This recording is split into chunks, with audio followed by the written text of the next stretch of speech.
I've mentioned before that a few years ago there was a widespread survey that was done across many nations that was asking young people how they was, and at the time it was pretty pessimistic.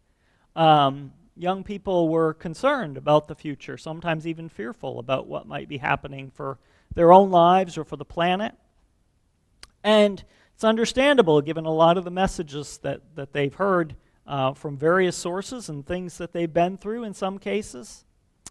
Some of the concerns varied nation to nation, but this was a common theme around the world. However, I've also heard from another source that when you ask young people in America today, okay, you're concerned about the future. If you could have a one-way ticket to any other time in history, when would you go to? And the most popular answer was, I wouldn't. I like this time better than the others. Now, this is an interesting paradox, and I think it speaks to the way that we all often can overlook the things we're grateful for, but focus on the things we're concerned about. It's a natural human tendency to focus on the negative, so that even if we might really appreciate a great number of things about our lives and our situation, it can be overshadowed by our sense that something is wrong. So one of the questions I hope to address today is the question of how much our circumstances affect our sense of purpose and our hope. That is, when we think about our circumstances, which, again, if we're focusing on the negative, what's wrong, we may feel like if only this were different, then I could do what I'm really supposed to do. Then my life, I could really be thriving. I could have this better future. If only this were different.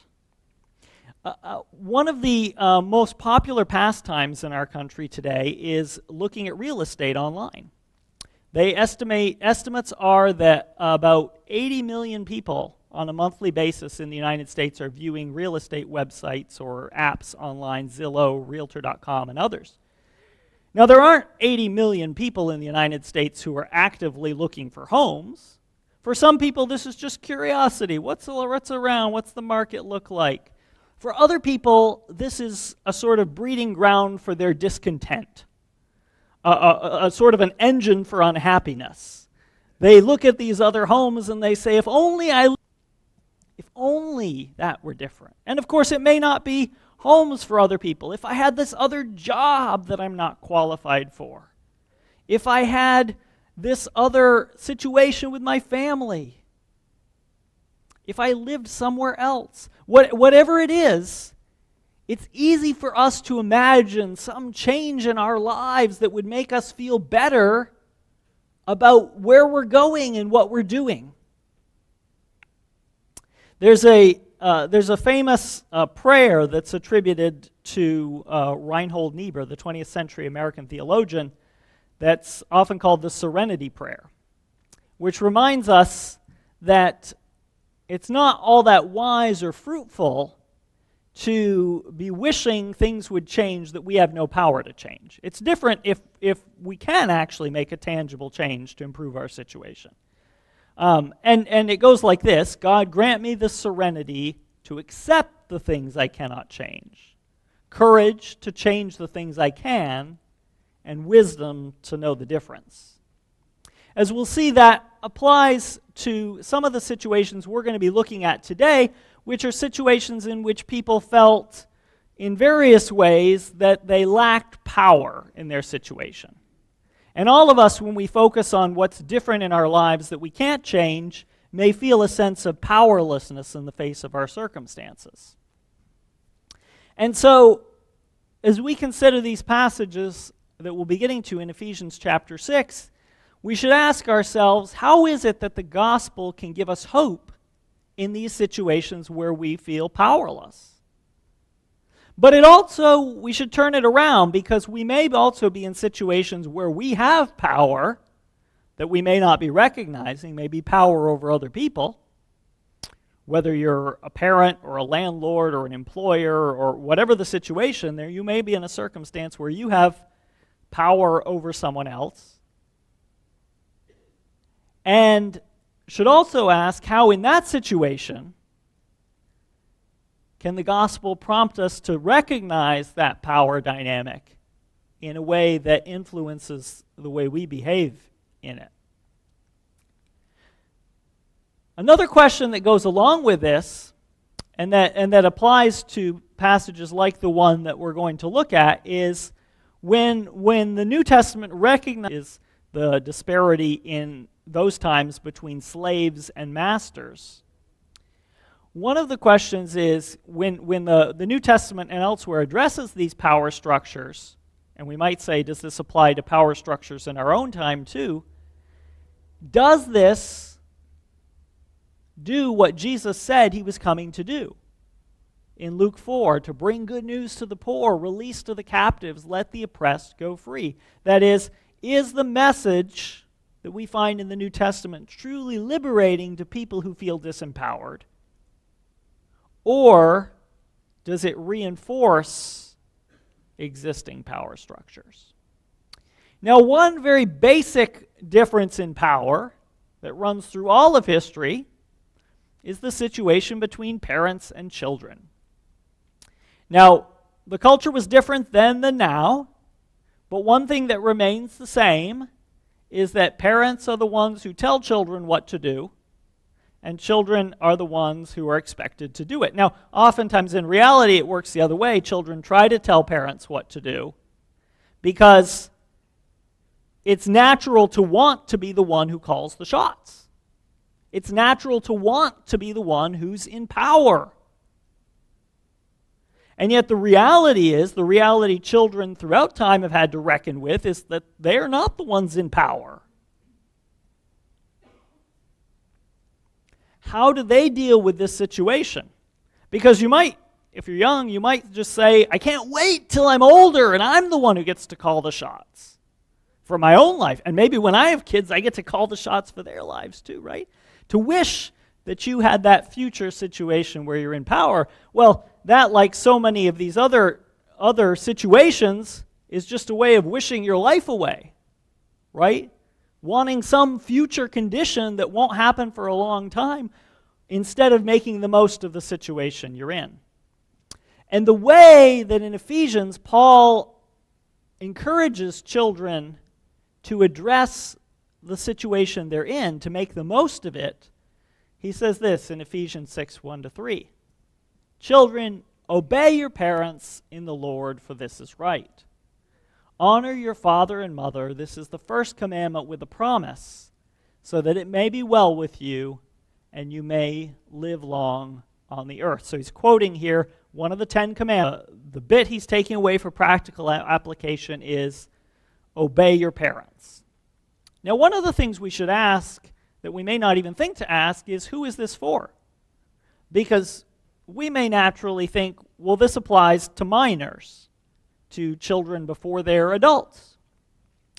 And while that is the focus of his command at the beginning, of course, in ancient society, and to some extent in our society as well, there were expectations for children beyond the time when they grew up. Children in that society were expected to care for their elderly parents, to provide for an honorable burial when the time came. In other words, there were ways in which they were expected to honor their parents even beyond the time they were children. And yet, the particular focus of obedience is on children before they're grown.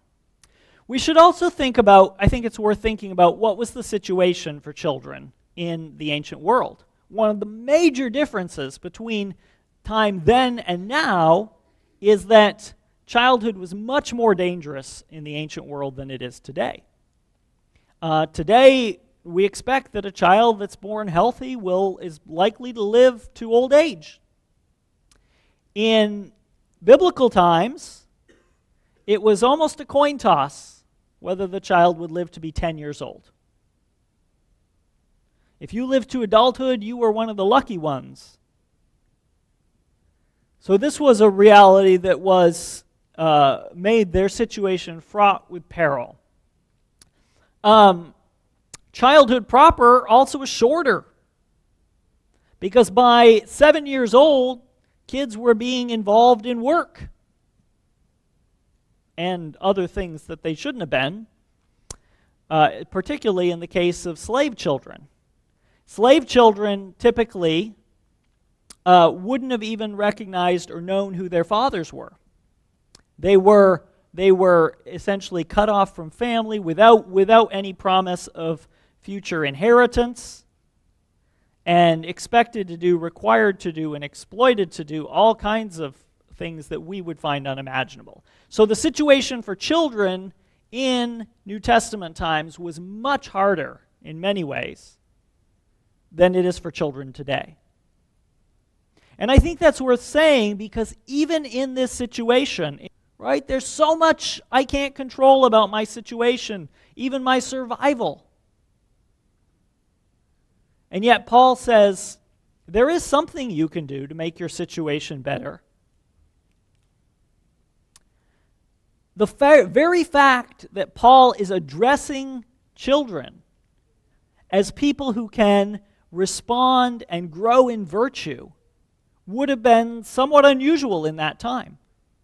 Children were often overlooked or not valued in the same way that they were still loved, of course. But as we see in the Gospels with Jesus' interaction with the children, oftentimes not that much attention was paid to children. And for Paul to address children directly and say, you are valuable members of this community. You, like the other members of the community, can grow in virtue. You can be examples of what it means to be a disciple of Jesus. How do you do that? Obey your parents. Now, there's a qualification here, or an explanation. This is in the Lord. That is, as a disciple of Jesus, obey your parents. But it also means that the higher allegiance is to Jesus. That obedience to the parents, of course, implies that the parents aren't requiring anything sinful, but is a way of serving Jesus, is a way of growing in virtue. Then there's the phrase, for this is right. Obedience to parents in that time and place, and really throughout history, is something that has been widely regarded as fitting, as appropriate, as right, that this is good conduct, it is wise conduct, and it is conduct that is for the child's own good. I know parents throughout history have probably often said to their children, I'm not asking you to do this because it's some random thing. It's because this is what will be good for you. You need to be able to do this. You need to be able to grow in this way. For this is right. And then you get the commandment. You get the citation from the Ten Commandments, honor your father and mother. This is the first commandment with a promise. The phrase, it's the first commandment with a promise, is kind of curious because there's actually a promise attached to apply to the second commandment. This is the first commandment with a promise specifically attached to it. But again, this is kind of interesting, that it may be well with you and that you may live long on the earth. How would this be understood? After all, many children didn't live long. Many people didn't live long in that time.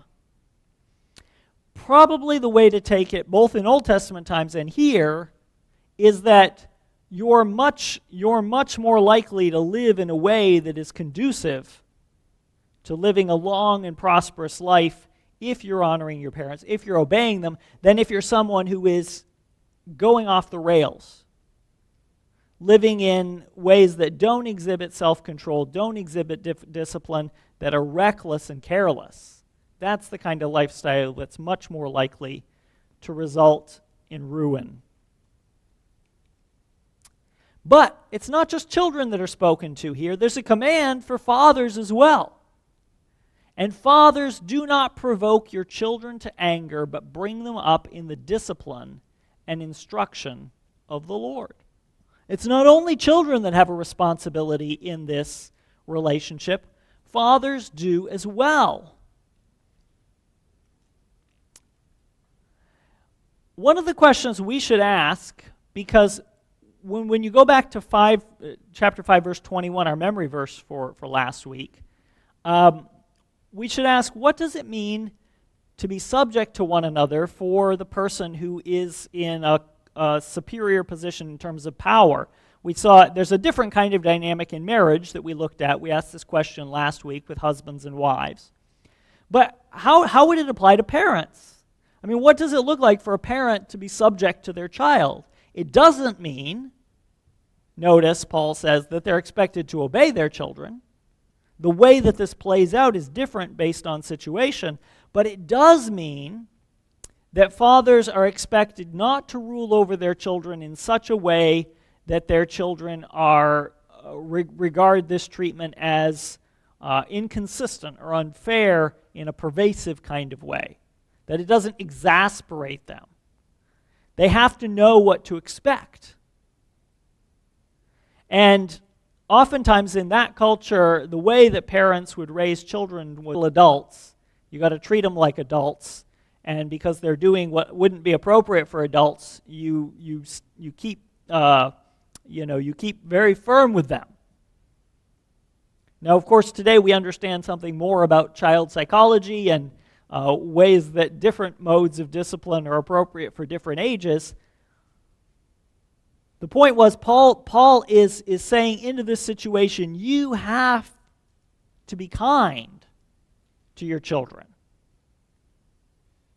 You can't rule them in such a way that they're exasperated with you. Now, we might wonder, why are fathers singled out? Why not mothers? Certainly this applies to mothers as well in some way, but in that culture, the father was considered the one who had authority and responsibility over the children in a unique way. That was the cultural expectation, that the father was ultimately responsible for the way that the children turned out.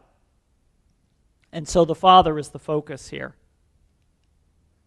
But it's not only the parent-child relationship we're going to look at today. We're going to also look at another relationship where there is a serious power disparity, and that was true in slavery in ancient times. Slaves, obey your earthly masters with fear and trembling, not only while being watched and in order to please them, but as slaves of Christ, doing the will of God from the heart. Render service with enthusiasm as to the Lord and not to men and women, knowing that whatever good we do, we will receive the same again from the Lord, whether we are slaves or free. One of the questions that's been asked about this passage and others like it throughout history is, what is Paul doing? Paul isn't calling for the abolition of slavery, so is he in some way endorsing it? By telling slaves to obey their masters, is he in some way reinforcing these existing power structures? Like with the situation of children, one of the things that we should consider is, what was the situation for slaves in antiquity? Now, sometimes it's emphasized that this is different than, say, slavery in the American South, because it wasn't strictly ethnic slavery, because in some way some slaves were better off in terms of their security than some people who were poor and not slaves. All that is true, but slavery was still understood to be something that was really bad. And there's a different standard among in Jewish tradition as in Greco-Roman culture. I'm going to focus on the pagan side of it here, the Greco-Roman culture. And slavery was regarded as dehumanizing. Now, that meant, and the conclusion was something different in that time than it would be here. Here, today, if we say something is dehumanizing, we say, therefore it's bad. People are being treated as subhuman. We should not do this because it's dehumanizing. There, what they said was, oh no, slavery is something that by its nature dehumanizes someone, makes them inferior, and this is permanent. So that even if later on a person is freed, there's still someone who has been a slave. There's still a lesser person. This was the view in that culture. Paul will challenge this, as we'll see. Also, this kind of power disparity was only possible to maintain by the threat of violence. Of course, there were positive incentives that could be offered, the carrot as well as the stick. In some cases, the hope of being freed. But generally speaking, it was through violence that slavery was maintained. One of the other things to remember, and I already alluded to this with mention of slave children, is that slaves were ones who could hope for no inheritance, no future in terms of their honor. Slaves were seen as being completely without honor. And oftentimes with a fragmented family situation. So the question of whether Paul is reinforcing slavery by telling them to obey, one of the things we should ask is there a practical alternative to this command? Because obedience will make their lives more bearable in some way than disobedience, which would be responded to typically with severe violence. So again, come back to the thought behind something like the serenity prayer, right? If it's not something you can change, then how do you respond? Well, there might be some ways that they might think of changing it. It might be possible to escape. Certainly there were slaves who tried to escape. However, this was incredibly dangerous. What about slave revolt? Slave revolts generally throughout history, rebellion, active rebellion, is something that was disastrous. If you're familiar with the story, for instance, of Spartacus, that was an ancient slave revolt that did not end well for the slaves. In fact, throughout history, I think the only slave revolt I'm aware of that succeeded was in Haiti, and the downstream effects haven't necessarily been great there either. What about the undermining, right? To say, oh, okay, so I'm in this unjust situation. I know I can't. Escape is dangerous. Revolt is impossible. So I'm going to do what I can to only work when I have to. Maybe steal a little on the side. These were all ways in that time that slaves tried to fight back, we might say. Tried to do less, get more. And yet, notice Paul says something quite different. He says, obey. But he says, obey your earthly masters. This is actually a way of devaluing those who are in charge of them and saying that, and alluding to a point he's going to make later, that actually someone higher than them is the one really in charge.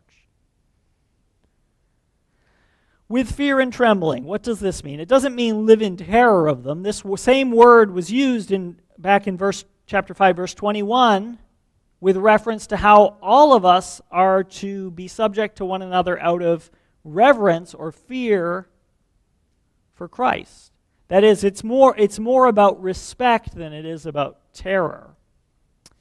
And then there's this phrase, as you obey Christ. We might think that what this means is the slaves should be looking at their masters as if their masters are Jesus and honoring them in the same way they would honor Jesus. That's not actually what Paul is saying here, though.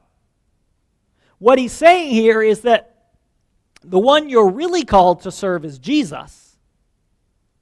So think about the work that you have in front of you as an opportunity for service to Jesus, to grow in your own virtue.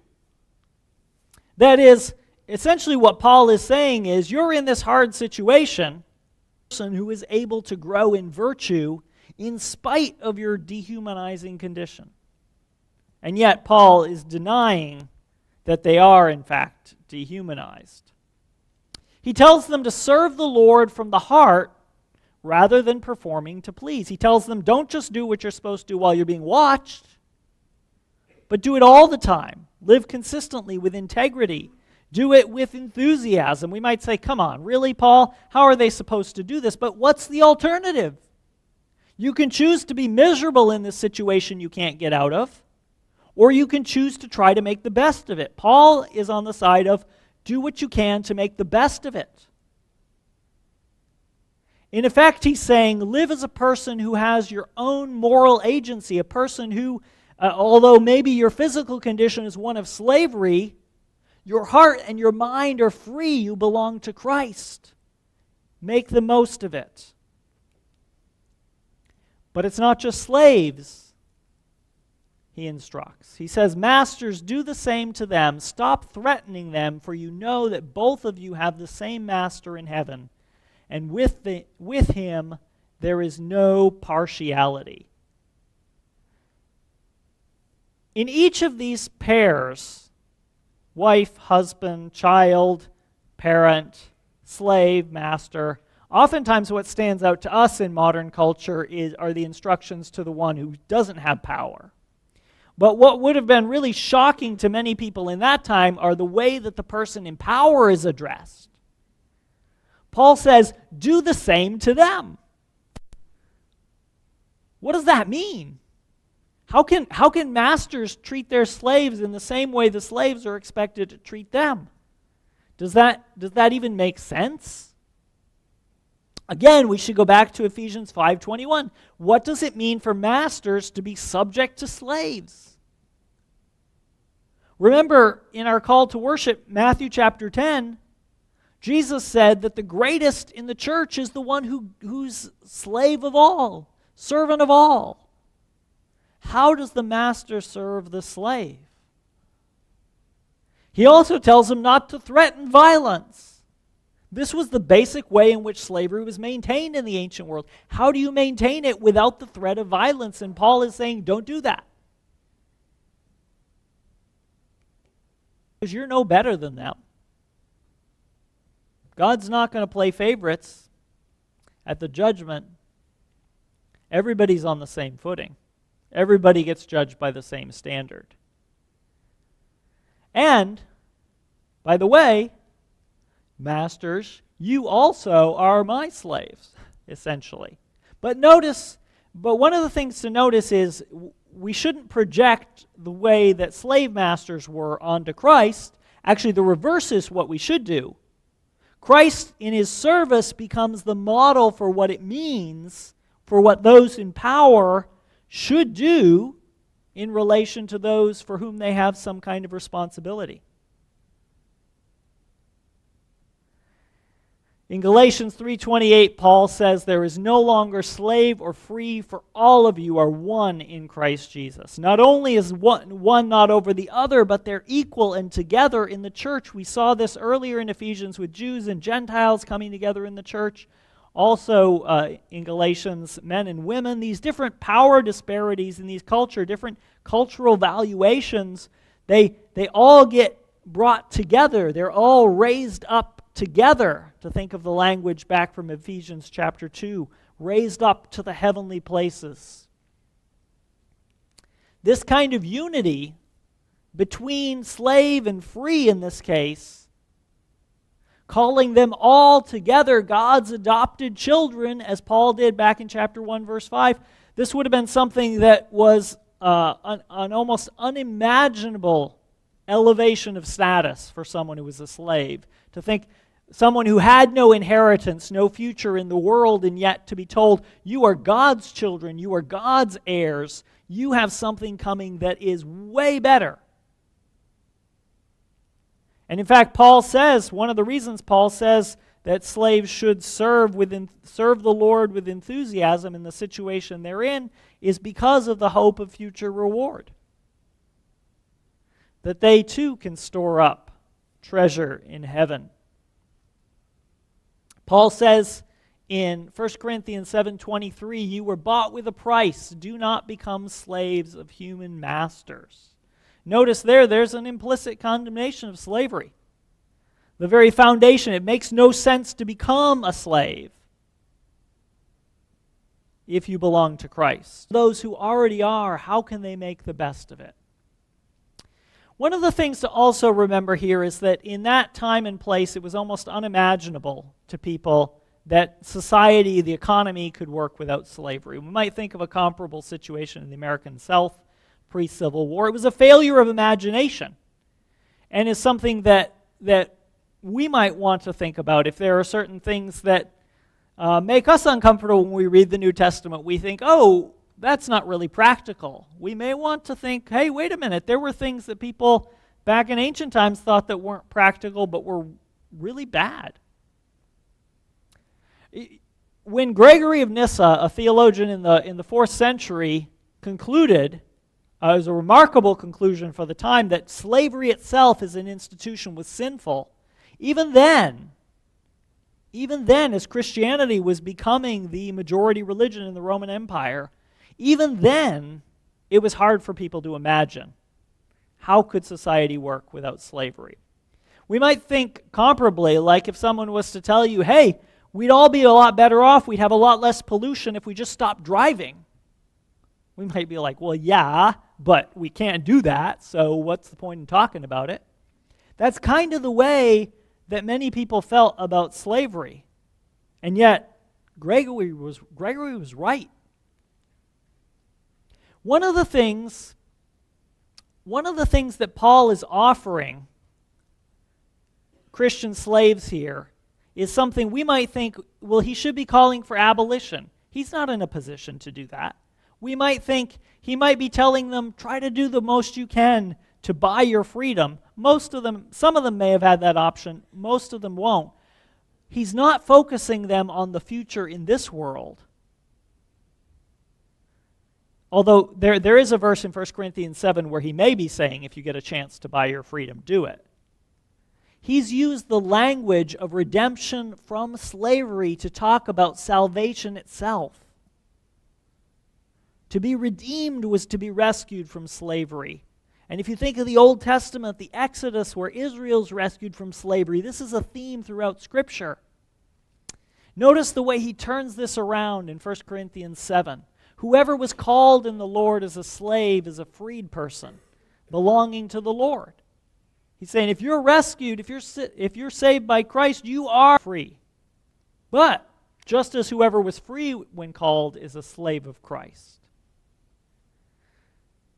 This kind of terminology challenges people in the church to reimagine their situation in a completely different way. And for us, I think the practical takeaway here is that if Paul thought that even slaves, whose situation generally was what we would consider pretty horrible, even if they, in their situation, had an opportunity to serve the Lord, to do it with enthusiasm, to do it from the heart. In other words, to be a people who, in the midst of this bad situation, were able to do something that gave dignity to their work, that formed them as a people growing in virtue, that elevated them.